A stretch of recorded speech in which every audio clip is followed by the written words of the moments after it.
Hola, ¿cómo están? Yo soy Sebastián Castrillón Villa y vengo a hablarles y a responderle la pregunta sobre qué relación tienen los modelos económicos de Colombia y Latinoamérica en su transcurso del tiempo, cómo nos afectaron a nuestra región y qué ideologías están relacionadas a ellas.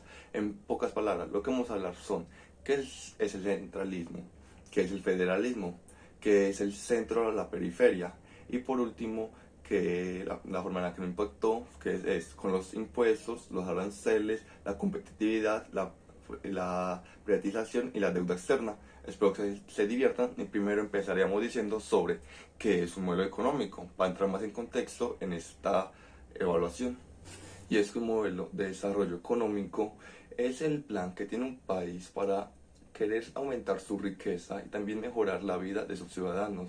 ¿Y cómo lo hacen? Tomando unas decisiones sobre la economía, sobre lo político y sobre lo social. O sea, ellos son los que dan empleo, invierten el dinero y dan los recursos que tienen a los más pobres para así ayudarlos a que tengan mejor vida y sean más prósperos. Y eso tiene cuatro pilares fundamentales, que son ¿qué? La infraestructura, la educación, la innovación y los recursos naturales de nuestra tierra. Y bueno, que ese es el centralismo. Y es que para entender el centralismo es saber que es un modelo económico que lo que hace es juntar toda su fuerza en un solo órgano y a una sola entidad, y esta es la que toma las decisiones del pueblo, la que elige cómo manejar los recursos y también la que vota y cuáles serán las leyes que se gobernarán durante todo el país y durante todos los territorios, sin importar si son independientes. Con tal de estar en el país, tiene que sí o sí seguir esa constitución y sí o sí darle los recursos para que el órgano de entidad mayor sea el que los distribuya como a él le parezca más equitativamente entre todos los territorios. Y este se caracteriza por concentración de poder, donde un solo órgano toma las decisiones políticas, económicas y sociales de un país. Centralización de recursos, que es cuando la mayor parte de los impuestos que se recaudan a nivel nacional, el gobierno los reparte según su criterio. La unidad legislativa, donde solo existe un marco constitucional para todo el territorio nacional y que ninguno tenga sus leyes independientes. Un ejemplo claro es cuando en un grupo de trabajo de estudiantes, una sola persona la que quiere tomar todas las decisiones de cómo sale el trabajo y es el que quiere administrar todo el dinero que se recauda para seguir el plan que él tiene sin importarle lo que los demás piensen o cómo ellos quieran hacerlo. Y ahora, la ideología que más se relaciona al centralismo es el proteccionismo. ¿Por qué? Porque el proteccionismo es una ideología que lo que busca es aumentar la venta de los productos locales, o sea, dentro del país, en vez de que se sigan aumentando las compras de los productos del exterior, de países extranjeros que mandan sus recursos, sus productos dentro de nosotros para comprarlo. ¿Cómo lo hacen? Es fácil. Lo que hace el gobierno es meterle aranceles a estos países para que tengan que pagar más plata para entrar sus productos y que dentro del país sean más caros. También otra forma es darle subsidios a la gente local para que sea más barato la fabricación, bueno, el coste de producción que tienen para sus productos y así no tengan que tener un precio tan elevado para salir a cuenta, sino que como tienen subsidios, sus precios son más bajos y así le montan competencia al extranjerismo. Así funciona el proteccionismo, simplemente buscando que la localidad tenga más próspera y que sus fábricas o sus producciones no sean opacadas por las producciones de los países extranjeros. Ahora que sabemos qué es el centralismo y cuál es la ideología que se le asemeja a él, vamos a hablar sobre el federalismo y cuál es la ideología que a este se le da. Primero, para mí, el federalismo es prácticamente lo contrario al centralismo. ¿Por qué? Porque el centralismo tiene la particularidad de que todo su poder, todas sus decisiones y toda la gestión dentro del país está dirigida por una sola organización, un solo órgano. Pero el federalismo no es así. El federalismo lo que hace es entregar sus poderes o repartir el poder en diferentes territorios. Y esos territorios tienen la posibilidad de tomar sus decisiones, ver qué hacen con su presupuesto, ver cómo lo reparten y también ver qué leyes ponen, obviamente también siguiendo la ley principal de todo el país, que es la constitución política, que no se la pueden saltar por nada en el mundo. Y ahora sigue las características principales del federalismo, y es que este tiene tres, que la primera es la descentralización de recursos, donde cada territorio tiene el derecho de recaudar sus propios impuestos y ver en qué y cómo los gastan. La Corte Suprema, que es un órgano judicial que se encarga de resolver conflictos de poder o de leyes. También, por último, tiene el doble ordenamiento jurídico, que es que existe una constitución para todo el país, pero cada territorio cuenta con una constitución local con sus propias leyes. Bueno, y ahora, para dar un ejemplo del federalismo, y es que imagínate tú que estás en un grupo de trabajo, ya sea del colegio, de la oficina o de cualquier otro lugar, y a ustedes se les da para hacer un proyecto. Ese proyecto tiene un tema central, y ese tema central ustedes se lo reparten entre los integrantes. Entonces lo que pasa aquí es que cada integrante tiene la posibilidad de decorarlo, de hacerlo y ver cuánta información le mete a su parte, obviamente siendo la idea principal del tema, y esa se tiene de respetar. Entonces, como cada uno tiene el derecho y ve cómo lo hace, el trabajo tiene mucha variedad y no es solamente algo que manda una sola persona, sino que cada persona tiene su propia autonomía para ver cómo lo hace y cómo se siente cómodo realizándolo. Bueno, ya como sabemos de qué trataba el federalismo, cuáles eran sus características, dimos ejemplos de cómo es, ahora vamos a hablar sobre la ideología que lo complementa y que la ayudó. Y esta se llamaba desarrollismo. ¿En qué se hace el desarrollismo? Normalmente los países piden materiales o mercancías del extranjero, a países más desarrollados con lo mismo, uno le pide sus tecnologías, sus inventos, sus innovaciones para uno ir poco a poco desarrollándose. Pero el desarrollismo lo que hizo fue que en vez de seguirle comprándole al extranjerismo, seguir dependiendo de que ellos nos vendan, decidir que nosotros mismos deberíamos hacerlo. Entonces, sería que nosotros mismos hiciéramos nuestras neveras y nuestros carros. Esto nos ayudaba a que tengamos que depender menos de ellos y ser más autónomos. Y por eso tiene que ver con el federalismo, ya que cada región, cada territorio puede tener su elección de que puede desarrollarse y que no quieren desarrollar, que si quieren ser más tecnológicos, más industriales o más agrícolas. Por eso es que estos dos se complementaban entre sí y no eran tan distantes. Bueno, para ir terminando con esta parte, vamos a ver en qué se relacionan estos dos modelos económicos. Y es que si nos ponemos a pensar y analizar, no se parecen en prácticamente nada.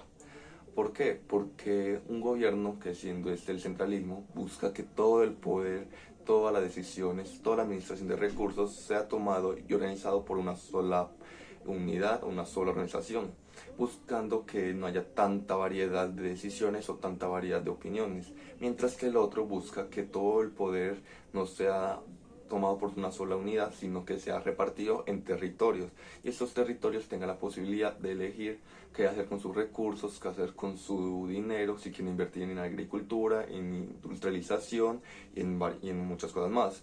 Entonces realmente nos tienen algo que se parezca o algo que lo relacione. Entonces terminaríamos así, seguiremos con la siguiente parte. Bueno, en esta parte vamos a hablar sobre el centro y la periferia.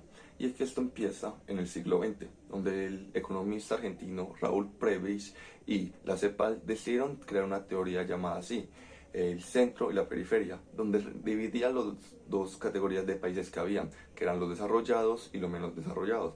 Siendo los desarrollados los que tenían más avances tecnológicos y los menos desarrollados los que eran más agrícolas. Bueno, vamos a hablar sobre qué es el centro y la periferia. Empezaríamos entrando bien en detalle y analizándolo. Empezaremos con el centro. ¿Qué es el centro? Mucha gente se imaginará y también creerá que son los países que están más desarrollados, que son los que tienen más tecnologías, que son los que más normalmente innovan. Y es verdad, estos son nuestros países. Pero lo que no muchos imaginan es que esos países también sufren de un déficit de recursos naturales, como el carbón o el petróleo. Entonces, como no son tan abundantes en esto, les toca comprarle a otros países. ¿Y cuáles son estos países? Lo que sí son abundantes en los recursos naturales son los países de periferia. Países que no son tan desarrollados como los del centro, que no tienen la innovación, que no tienen ni la tecnología, ni tampoco la industrialización. Entonces, ellos lo que hacen es que tienen bastantes recursos naturales, que son los que es el carbón y el petróleo, y esto se lo venden a los del centro. Sigamos diciendo en cómo es que funciona esta teoría de centro y periferia. Y acaso sigue una regla básica, y es que como no todos los países tienen todo lo que necesita, nosotros vamos complementando. Entonces, los países del centro le piden recursos naturales a los países de la periferia, pero los de la periferia le piden recursos o más cosas a los países del centro. Pero obviamente, como nos estamos complementando, muchas veces no es tan equitativo lo que nosotros damos a lo que recibimos. Por ejemplo, lo que pasa es que los países del centro, los productos que nos dan y que venden son carísimos. O sea, como son tan innovadores, como son tan tecnológicos, tan avanzados, lo venden como si fuera algo demasiado caro, porque lo es. Entonces, como es tan caro, para nosotros comprar esos productos tendríamos que vender más cantidad de nuestra materia prima. O sea, tendríamos que vender mucho petróleo, para dar un ejemplo, para comprar un carro del extranjero o de los países del centro. Entonces aquí se muestra que no hay una equidad en los valores, ¿no?, o del recibo y el entrego y este tipo de cosas.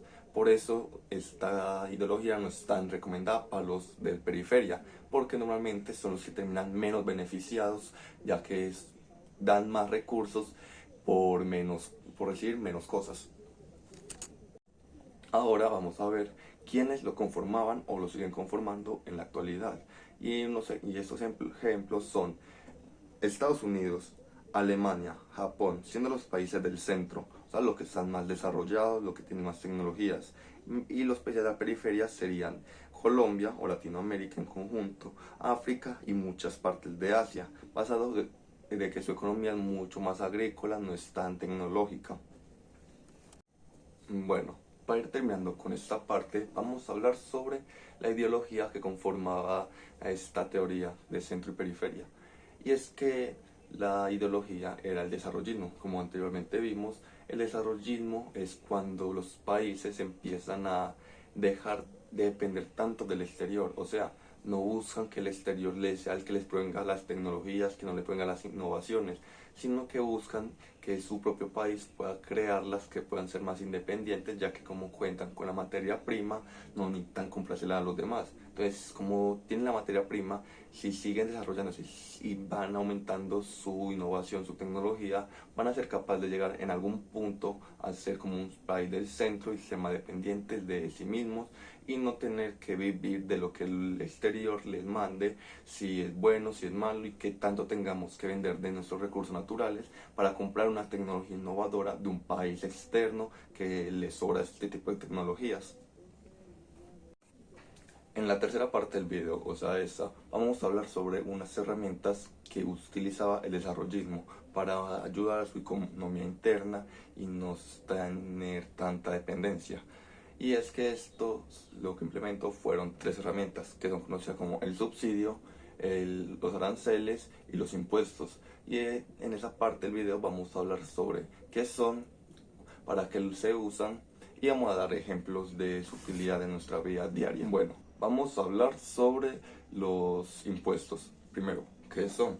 Es que los impuestos es el dinero obligatorio que los ciudadanos y las empresas tienen que darle al Estado o al gobierno sin necesidad de que ese te dé algo a cambio de manera inmediata. ¿Para qué es? Y es que esto es para que el gobierno o el país pueda financiar sus gastos. ¿Qué gastos harían ustedes? Por ejemplo, es pagar a los policías, mantener las luces de la calle encendidas por las noches, invertir en la educación, pagarle o financiar los hospitales públicos o para construir carreteras e infraestructuras. Y un ejemplo cotidiano que podríamos dar es el de cuando tú vas a la tienda a comprar ya sea algo para comer o un celular o cosas así. Siempre cuando veas una factura te va a aparecer el valor que dice IVA y preguntarán ¿qué es el IVA? El IVA es el impuesto al valor agregado que se le mete a tus compras. Y aquí seguiríamos con la siguiente parte. Vamos a hablar ahora de los subsidios. ¿Qué son los subsidios?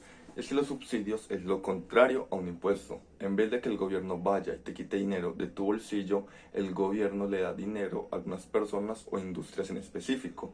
¿Para qué es? Y es que esto es para que algunos servicios básicos o algunos productos sean más baratos y más accesibles para la comunidad o para evitar que un sector importante entre en crisis.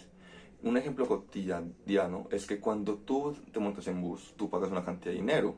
Esa cantidad de dinero no es el total que deberías de pagar, sino que pagas una pequeña parte que el gobierno te complementa para que te sea mucho más barato poder utilizar estos medios de transporte y que así las empresas de transporte salgan beneficiadas y tengan sus incrementos de ganancias porque tú te montes en este bus. Toca hablar sobre la tercera herramienta, llamado aranceles.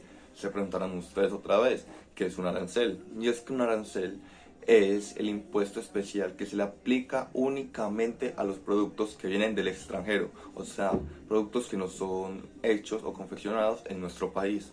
¿Para qué es? Y que esto normalmente es para regular la economía de un país, ya que se espera que la gente compre más los productos que se hicieron localmente que los productos que hicieron en el extranjero o en el exterior. ¿Por qué? Porque como los productos del exterior van a tener más impuestos, o sea que va a ser más caros, la gente va a ver que es más barato comprar los que se hicieron en Colombia o en el país en el que esté y van a preferir esto, haciendo que la economía sea más próspera. Un ejemplo, cuando tú quieres comprar una zapatilla de zapato, digámoslo así, quieres comprar un zapato de esta marca pero es del extranjero. Si tú vas y las compras en el extranjero, te va a llegar aquí con un valor mucho más caro de lo que se compraría en el país que se hizo. ¿Por qué? Porque al entrar acá pasa por las aduanas y sé que hay retenida hasta que tú pagas una comisión que es para que te lo entreguen y que eso te pueda llegar a tus manos. Pero si tú lo compras desde Colombia o desde el país que estás, no tendrás que pagar este impuesto porque no pasa por ninguna aduanas. Entonces normalmente te llegaría directamente a tu casa sin un valor extra agregado. Ya como la parte final vamos a hablar sobre cómo fue que todo eso, desde lo que hemos dicho sobre los modelos económicos, sobre la teoría del centro y la periferia, también sobre las herramientas que se usaron, cómo es que todo esto afectó a nuestra región. Y vamos a ver también cómo fue que se implementaron medidas para contrarrestarlo y que sigamos mejorando nuestra región. Vamos a hablar sobre la época de los 70, que obviamente por crear industria y por los subsidios, que no es algo fácil de mantener, el país le tuvo que haber pedido prestado al extranjero, a los países con más dinero o a los bancos internacionales, dinero prestado para que puedan construir carreteras, puedan construir reservas o pagar más servicios públicos para ayudar a los ciudadanos. Pero obviamente todo esto no es gratis, entonces hay que sustentarlo, almacenar las deudas para después irlas pagando. El problema es que en esa época hubo una altísima tasa de interés, entonces como el país ya estaba muy endeudado, tuvieron que pagar una cantidad mayor de dinero de la que podían dispensar. Y ahí fue en el momento en el que el país no dio abasto y cayó en una deuda extrema en el extranjerismo. Vamos a hablar sobre qué es la deuda extrema de por sí, para que entendamos qué tan grave fue esto para la región. Una deuda externa es cuando un país debe una cantidad de dinero a otro país o una entidad monetaria, ya que estas entidades o estos países le prestaron a un país que no tenía el suficiente dinero para construir los proyectos que tenía planeados o que tienen planeados construir. La cosa es que estas deudas se van acumulando y después se tienen que ir facturando o se tienen que ir pagando para que estas deudas no se tengan acumuladas por años, por años, por años y que el país caiga en una, ¿cómo explicarlo? En una crisis económica. Ya con todo esto de la deuda externa que se sigue acumulando poco a poco, ya que los países siguen pidiendo dinero prestado, países extranjeros, pero siguen sin tener la capacidad de liquidar las deudas anteriores que tenían, llegamos a los 90, una época llamada la década eterna, porque en esa época toda Latinoamérica tenía una deuda exageradísima con los países extranjeros. Lo que pasó es que la economía se estancó, la inflación subió a los cielos y ya no daba abasto vivirlo. Y esto fue porque el sistema de centralismo y federalismo colapsó absolutamente, haciendo que todos los países que seguían estos modelos quedaran en una quiebra y una bancarrota total. Pero tuvieron medidas, y esas medidas fueron estas. La forma en la que Latinoamérica salió de esta crisis fue una muy rara y extraña, aunque al parecer funcionó. Y es que toda Latinoamérica dijo, estamos quebrados. Entonces decidieron seguir y preguntarle a entidades internacionales, como al Fondo Monetario Internacional, si le pueden seguir prestando dinero para pagar las deudas que tenían. Y estas entidades le dijeron, sí, pero con una condición, tenían que cambiarse a ser neoliberales. Y así fue como el neoliberalismo llegó a toda Latinoamérica, donde se conoció como la época de la apertura económica, y en Colombia fue en 1991 en la presidencia de Gaviria. Y aquí ya se implementaron dos cosas, que es la privatización y la competitividad, que vamos a hablar sobre ella y explicarlas de una buena forma y bien detallada. Expliquemos la privatización y la competitividad. Primero, la privatización, ¿qué es? Y es que esto es cuando el gobierno decide vender empresas públicas a personas en específico o a compañías en específico porque no les da la cuenta mantenerlas y no tiene la capacidad para mantenerlas a flote. Por ejemplo, el gobierno es dueño de un autobús, pero ellos no son capaces de manejarlo o usarlo de buena manera porque le gasta demasiados recursos que no tienen. Entonces ellos deciden venderle este bus a una compañía de transporte para que ella pueda seguir utilizando este bus. Ahora, ¿qué es la competitividad? La competitividad es cuando se tiene dos productos que se están peleando para ver cuál de los dos sigue saliendo más a cuenta y cuál de los dos tiene más futuro, cuál la gente prefiere comprar, cuál la gente prefiere ignorar. Entonces, un ejemplo sería cuando tú y tu vecino tienen un puesto de limonada, digámoslo así, y los dos quieren vender más que el otro. Entonces, entre ellos van viendo cómo ajustan sus precios, porque uno no puede ser más alto que el otro, porque entonces le dejarán de comprar a uno. Pero si el otro es más bajo que el otro, usted ya no estará ganando el suficiente dinero para que su negocio salga a cuenta. Y esto es lo que se caracteriza del neoliberalismo, que el libre mercado y cómo esto afecta a nuestra vida diaria. Bueno, vamos a terminar por acá el video, espero que les haya gustado, muchas gracias por haberlo visto y espero que hayan aprendido bastante como yo lo hice en el transcurso de lo que lo fui grabando y fui profundizando en estos temas que me tocó exponerles. Gracias, hasta luego, chao.